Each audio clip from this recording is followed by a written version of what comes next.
Travel for people with ADHD can be incredibly overwhelming, especially because there's a lot of the unknown, there's a lot of stressful situations, and all of this can take a toll on ADHD in the way that our bodies react. So these are 8 things that I personally do when I travel to help me manage my ADHD the best way I can. So just a preface, I do a hell of a lot of traveling. Sometimes it feels like my feet don't even hit the floor before I'm off again. I am overqualified to talk about this topic.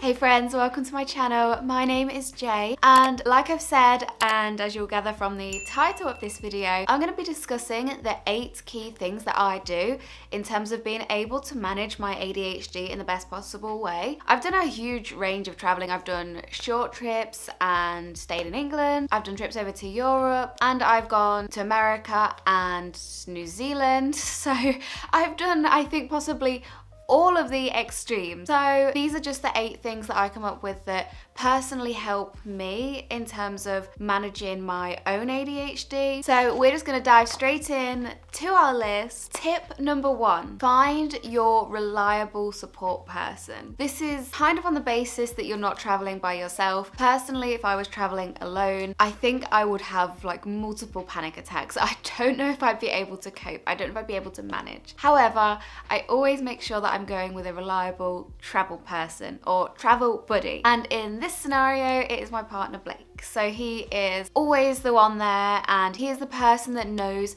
how to best support me. And I think that would be really helpful if you guys are looking to travel and you find a buddy, you find somebody that knows you the best or knows kind of what your needs are, so that you don't have to sort of go through explaining it to somebody else. Or I mean, for me, if I'm around somebody and I feel a bit funny, sometimes I can't verbalize exactly what I need or exactly what I want or how I'm feeling. So having your safe person makes a massive difference. And as an extension of that, find your roles within that relationship dynamic. For example, Blake is the one that is really good at finding places to book, like hotels. He's a lot better at geography than I am, so he kind of just has an awareness of what's possible, what's not possible, and that just takes a lot of stress off of my back. And then in terms of my role and where I thrive is once we have a place where we know we want to go, I look at all the things to do, what's fun, what kind of museums are there, what kind of activities you can do there, maybe some restaurants. We work really well in that dynamic that he plans it, he can tell us where we have to be at what time. You know how it is with time blindness. He can control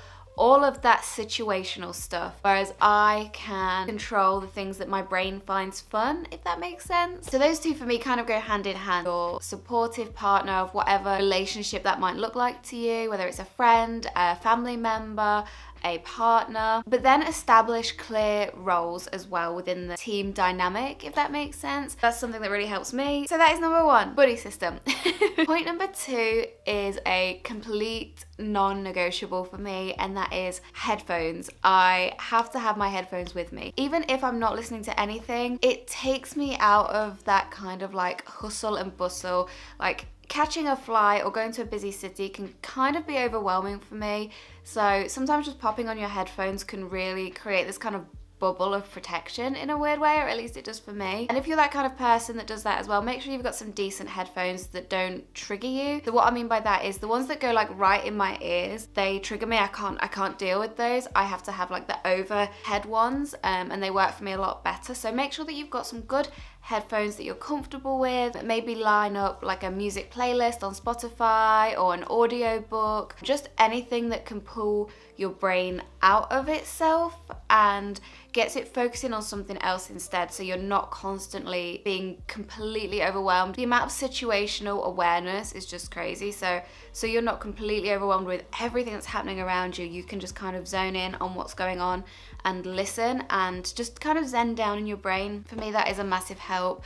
And even if it's not hectic and you're just generally overthinking and your brain is just whirring as it always does, sometimes that just really helps to pull you out of it, and you can go, okay, listen to this, and then you're kind of free from it. I don't know if any of that makes sense. I think if you've got ADHD then it will make sense, but headphones are like a massive non-negotiable for me. I go everywhere with my headphones. They're always in my bag. Also, if they are Bluetooth, don't forget to take a charger that will fit them as well, because you don't want to be caught short taking your headphones, then not being able to use them because they ran out halfway through your trip. Number 3 is to find a distraction activity that works for you. And this kind of relates to the headphones thing. So if audiobooks work really well for you, then fantastic. For me, when I travel, I also take my Nintendo with me, so that if I just need to decompress, then that's what I use. Like, it's a massive decompression tool for me. Is if I'm overwhelmed, I can just go into a game and forget everything that's going on, and that really helps me. So you might want to take a book, you might want to take a Switch or gaming console, whatever your preference is, a magazine, a crossword book, a Sudoku book. Like, there's so many different things you can take with you, and it has to kind of be your thing that you're into, something that your brain's not going to get bored with. That's kind of why I like taking my Switch so much, is because I've got a couple of games on there. I can switch through the games as I want to. I can obviously gain progress in those games, and yeah, it really helps take me away from a situation and just be able to unpack all of the stress from the day. Having an activity to help decompress and distract is a massive thing. And for me as well, I'll always take a minimum of 2, just so I do have that variation. So I'll always usually take with me my Nintendo and a book as well. And always try and make sure that it's an author that you know you like, or maybe a book that you've read before and you know you'll enjoy, because I have been there where I have had no game, I've had one book, the book has been terrible, and I have to force myself to read it because I need something. So make sure that you've got something that you really enjoy and can really sort of clutch to when you need it. Point number 4 is to make sure that you have a thorough plan and itinerary. If you've got a thorough plan, then it's less likely for things to go wrong, and having a plan helps to calm any anxiety that you might have. So what I like to do before I go on a trip is I try and do like a day-by-day plan, and it doesn't have to be set in stone. It's not like forever, it's fine, you can deviate from the plan, but having a plan to go, okay, day 1 we've got the option to do XYZ, you know, you've got this, having that sort of day-to-day scheduling really helps me in terms of knowing where I am, what I need to do, and making the most out of my trip as well. And obviously, like I say, it's not set in stone, so if you find yourself getting overwhelmed, you can always cut some things from the list that you have, but it really just helps me to have a good Google search of what's around, what's to do, and then plan your days and plan a little rough itinerary, so you're not there on the day as well going, oh, okay, where should we go? I don't know. Where do you want to go? I don't know. What do you want to do? I don't know. We don't know the area, we don't know what we're doing. You kind of just flap around and waste time. For me, like I say, because I've got ADHD, when you've got a schedule that you kind of have to keep to and a plan, it's so much more easy to follow. Whereas if you haven't, it's very easy for you to get overwhelmed and bogged down because you can't make a decision, you can't decide, and there's all these thoughts going around your head alongside what you have to do. It's too much, okay? So just get your plans down, get your itineraries down. Number 5 is a big one for me again, so it relates to the scheduling. Build a routine as quickly as possible. Without a routine, you can feel completely lost. Like I say, you're just flapping around, you've not got anything down.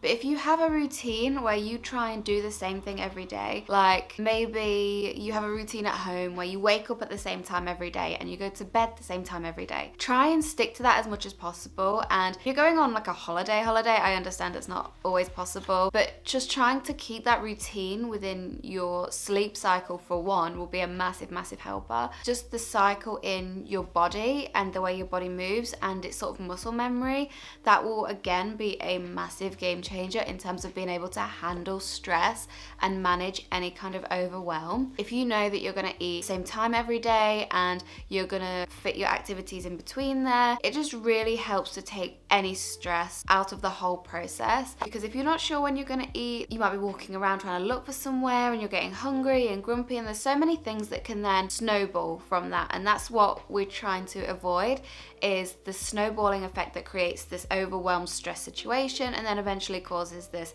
outburst or meltdown at the end. And I've been there, I've done that, and it's not very nice. It's not very nice for the people around you. Just try and get everything sort of planned out, structured out as much as possible, because people with ADHD, we thrive on structure, okay? When you're having to do the structure yourself, it ain't always easy, but build that routine for yourself, build those healthy habits for yourself, and it'll be a lot easier to manage traveling and exploring the world. Number 6 is, as soon as you get somewhere, as soon as you get to a place, go and explore straight away. And I know this might sound a little bit counterintuitive, since I'm like, plan and have a routine, but the first thing you do when you get to a new place, go out, go and suss out the area, go and see what the area immediately around you has to offer, because we're assuming that you've not been there before, right?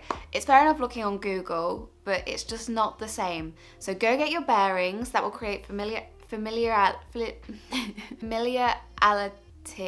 Look, you know what I'm trying to say. And then from there, you can establish your safe places. So what I mean by that is you can establish, okay, this place looks good to eat. That is a, you know, if you're ever stuck and don't know what to do, where to go for food, that is a safe place that we can eat. This is a safe area, this is a safe space. It's familiar now because we've explored it, we've been around, we're starting to get our bearings. And as soon as you get a grasp on that, for me personally anyway, it becomes a lot easier to deal with the sort of stress of traveling. Like a big thing for me is not knowing the area and not knowing where to go and just feeling generally uncomfortable. And I think that relates to like maybe my social anxiety as well. Having the surrounding area be more safe and familiar to you instantly is going to be a massive win. Number 7, make sure you set aside quiet time for downtime and solo moments. So I can't stress enough, even if you're with a safe person, even if you're with a buddy, how important it is to have that quiet downtime for you to be able to decompress, shut down, sort of process all of the events and things that have happened in the day, but also just kind of recover from that as well. I feel like when I go out and we're traveling, it all impacts. You're kind of putting on this wall, you're putting on this face essentially, and you're trying to sort of survive. I get very fight or flight. I get put in a stressed state very easily, but being able to come back to your hotel or apartment or Airbnb or whatever you're staying in and just have some time to yourself, maybe you have a bit of self-care, maybe you have a nice long shower, however you sort of recuperate, allow yourself to do that. And if you need space, allow yourself to get space as well. Maybe you're a kind of person that thrives in the gym. Maybe go and spend an hour in the gym by yourself and just have that space where your brain can recover and your body can recover. And that's a massive thing for me as well. And I didn't actually learn that I needed this until this year, and I went on our big trip. And I think maybe if you don't even have ADHD, just having downtime is so precious, because people don't realize how exhausting it can be to travel. So it's always really important to just make sure that you're checking in with yourself and just coming back to yourself and asking yourself how you feel and taking those peaceful moments where you can get them. And we are on to tip number 8, and I think this is probably one of the best travel tips I can provide. ADHD or not, it is the foolproof travel tip. And you might not think about it, maybe if you're a travel person you'll already know it, but download Google Maps. And a lot of people don't actually know you can download Google Maps so you can use them offline. So you can download them straight from Maps, the specific area that you want. So you don't have to download like the world map, but for the specific area you're staying, if you want to know what's local and you don't know if you can rely on Wi-Fi or 4G, whatever service or provider you use, but even if you can rely on those, just to have it as a backup so you're not caught short or off guard and then end up getting really overwhelmed because you don't know where you are and what you need to do. It's very easy to panic, especially when you're in a place that you're not familiar with. So always having that as a backup is just incredibly invaluable. I can't even tell you how many times we've been to a place and we've gone and then we were like, why did we not download maps before? Because that would have been so useful right now. Because every time we end up forgetting, and every time we always end up saying that. So honestly, if you take anything away from this, just be prepared, get Google Maps, you haven't got anything to lose. So that is all of my tips, guys. tips. I hope you found this useful. These are personally what works for me and what have worked over the years of traveling and the things that I found out about myself and what I personally need. If you have any more tips, then please do put them down below, because you never know who you might be helping just by popping that comment down there. And if you have appreciated this video and would like to help me out, then make sure you give me a massive thumbs up and do subscribe so you can keep up to date with all of the content that I am posting here. It doesn't cost anything, it's completely free. Thank you so much for being here, guys. I look forward to seeing you beautiful people in my next video.